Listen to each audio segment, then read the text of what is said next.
Hello জনগণ, আমরা আছি এখন জাতীয় বক্ষবিধি হসপিটাল ভিতরে এক অদ্ভুত গাছের দেখা মিলেছে, যেটা আমি আগে কখনো দেখিনি। আমার লাইফের ফার্স্ট টাইম এই গাছটা দেখলাম। এই গাছের ফলগুলো দেখতে এত সুন্দর যে আপনারা দেখলে এগুলো খেতে চাইবেন, কিন্তু এগুলো তো আর খাওয়া যায় না, কারণ সবার মুখেই শুনি যে এগুলো সৌন্দর্যের জন্য লাগানো হয়েছে। দেখুন জাম্বুরের মতো কত সুন্দর গোল।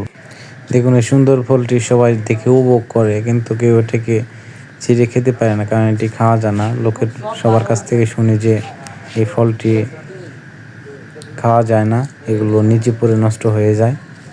মানে এগুলো একটা সৌন্দর্যের জন্য লাগানো হয়েছে গাছটি।